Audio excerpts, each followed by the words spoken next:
I heard this analogy from Dr. Myles Monroe. Dr. Monroe was an author. He authored several books as well as being an ordained minister and evangelist. In one of his workshops, he said, if you split a diamond in half, not only is it still a diamond, it still maintains its value, right? And if you are on a spiritual path and believe that you came from one infinite source of love, be that God or the Creator or the universe, then you also may understand that you came from that one infinite source. And because you are part of that source, you can never be separated from it, which means that you will always continue to have the same value.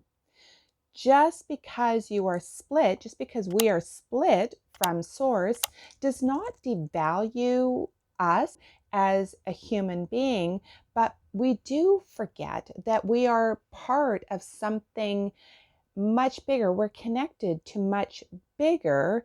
And we also forget that we and you are still that diamond. And it becomes very easy to feel disconnected from your source because life and your experiences of it becomes imprinted on you. And so we are constantly trying to either prove our worth and our value or get external validation and love from other people and things.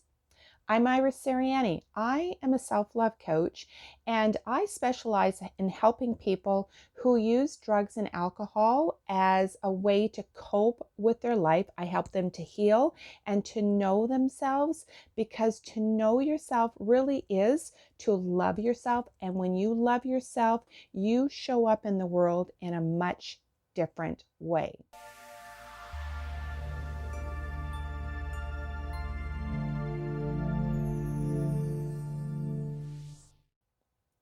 So let's talk about substance use and how it keeps you separated from yourself and your value and your worth. When you use drugs or alcohol to cope with life, you know that there is something there, something within that is off, and you are ignoring it.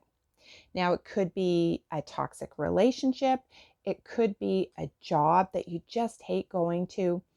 It could be money related stress. It could be an unhealthy family dynamic or situation. It could be too much stress from giving more than what you have available to give. And we live in a world where we just seem to give and push and keep pushing and keep giving and trying to keep up. And it really becomes overwhelming. It could be a pursuit of perfection for recognition and validation. I know a lot of people who seek perfection for the purpose of feeling recognized and being validated. And in fact, I used to be one of those people. And it could be because of childhood trauma and young adulthood or even adulthood experiences. It quite literally could be anything. For me, it was a combination of teenage sexual trauma and trying to find my worth and value through other people and trying to keep up with the demands of a corporate career. So, regardless of what we think it is, I believe it always stems from feeling a disconnection from the essence of who we are, which for many of us, we never had the opportunity to discover really who we are, to actually form a true identity that felt good for us and really reflects who we are. I know that that was the case for me. And as a result, we succumb to the influences around us. So, for example, if you are repeatedly criticized and judged, how can you feel good about who you are and develop a healthy identity for yourself? And If you are subconsciously or even consciously trying to live up to someone else's standards or expectations of you, how can you feel good about who you are and have a healthy sense of self? Because this is very much trying to please other people by trying to get love and validation from them. Another example is if you were abused in any way, how can you possibly feel good about who you are? Because, in my opinion, abuse in any form immediately strips away pieces of your self identity and your self worth. So, if I were to ask you if you know who you are and if you even like yourself, how would you respond to that? If you are excessively using drugs or alcohol to cope with your life, you do not like yourself. The average person has little idea of who they are, and they develop a low image of themselves. They don't like who they are because they feel like they are neither not good enough, and the pressure of trying to keep pushing and trying to feel like they belong or to fit in becomes too much, that it's easier to forget about the pain and turn to drugs or alcohol to cope. But what it really does is it takes you even farther away from yourself, and with it, the value that lives within you. So remember, I was talking about the diamond. We are the diamond. We are part of the eternal love, the eternal source. And if you split that diamond, there's still value. It's still a diamond and there's still value, but life just gets to be so much trying to be everything to everybody and just trying to figure out where we all fit in with this. So, drugs and alcohol, really what it does, and I'm sure you know this already, it covers you in a cloud of darkness and it suppresses and depresses you, keeping you from knowing the essence of who you truly are. It keeps you from being your best self. It keeps you from feeling good about who you are and what you have to offer the world. It keeps you from pursuing your dreams.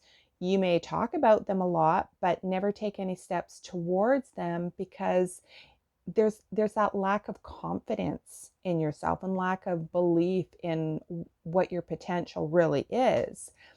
It keeps you in procrastination. It contributes to low self-esteem, low self-worth, and low self-confidence. It keeps you from finding your purpose, which in this context is, what gifts do you have to share with the world? We all have gifts that we were born with that are meant to be shared with others. And when we don't have a sense of who we are to be able to uncover what our gift is that is meant to be shared to the world, there is a little piece of us that's missing because we are here to share our gifts with others. And sharing our gifts doesn't always mean that your gift is your career and that you're going to make money at it. Sometimes your presence is your gift. And when you can't tap into that, it leaves you feeling invaluable and disconnected. Your value and your worth lies within you, but you need to know yourself to find it and bring it into the world. So, where do you start?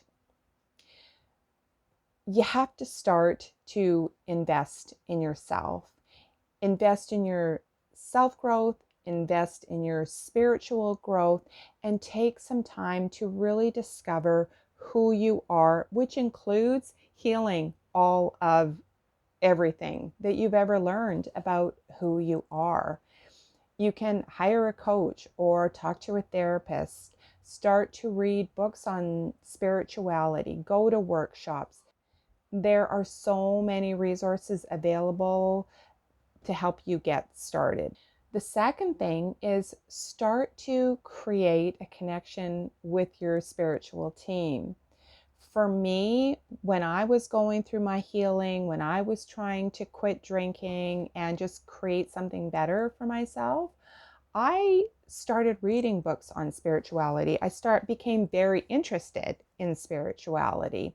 And so once I started doing that, I started asking my spiritual team for help. And I grew up without any influence from religion or spirituality at all, but I always felt that there had to be more to us than just us.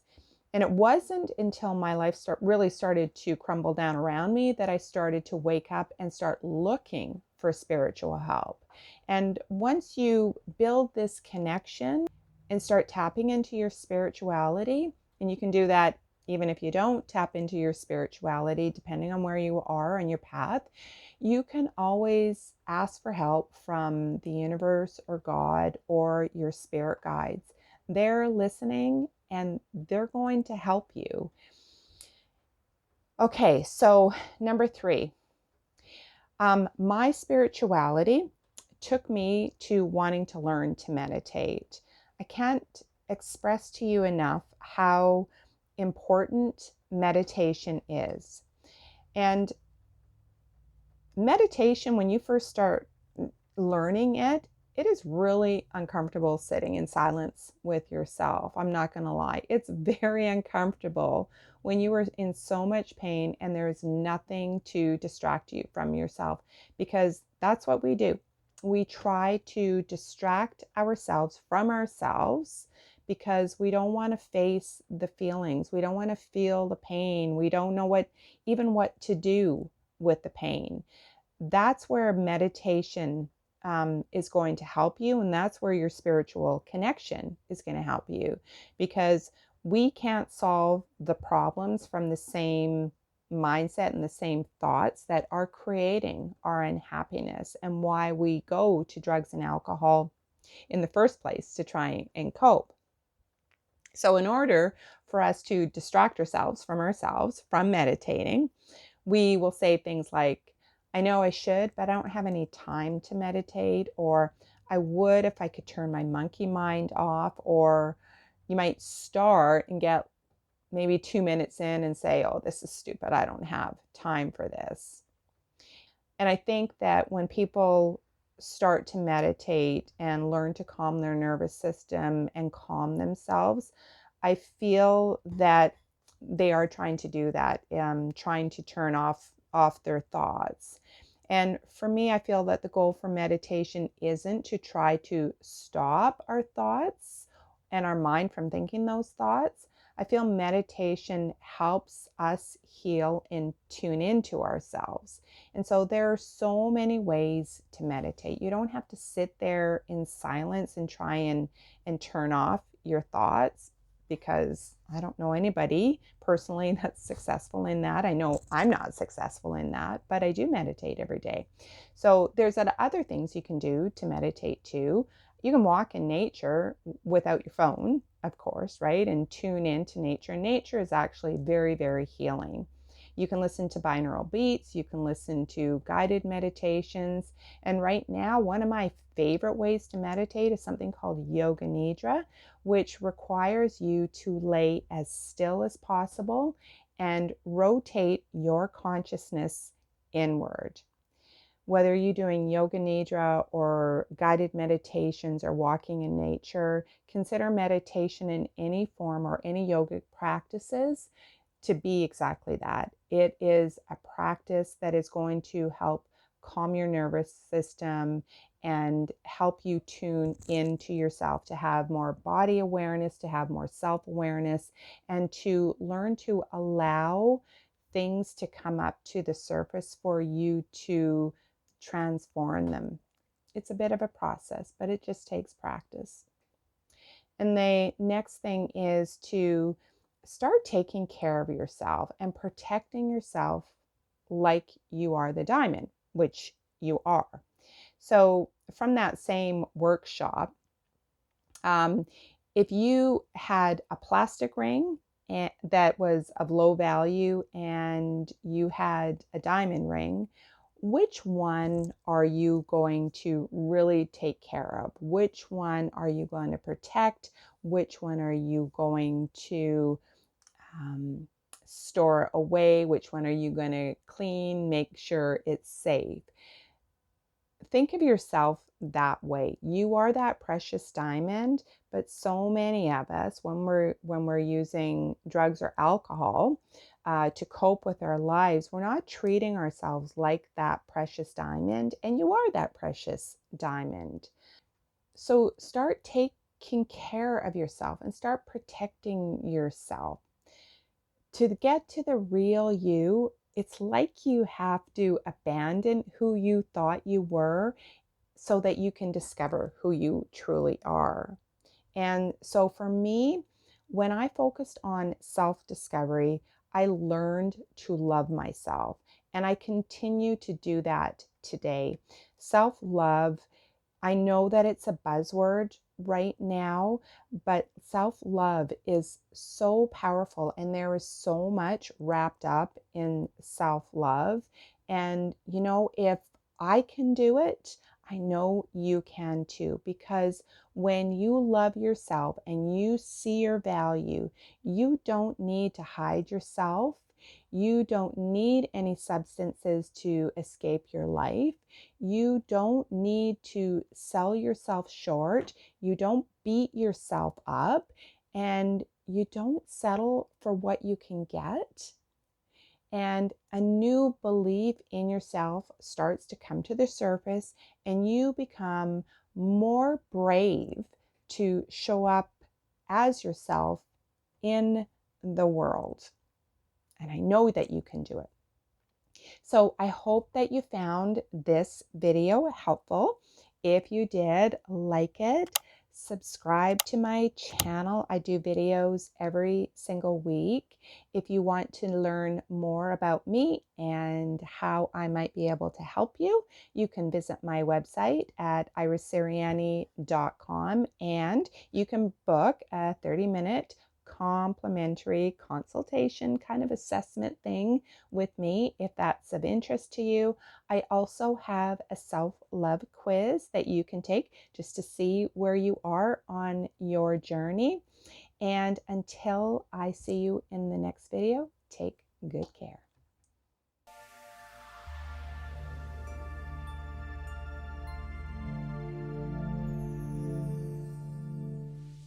Take good care.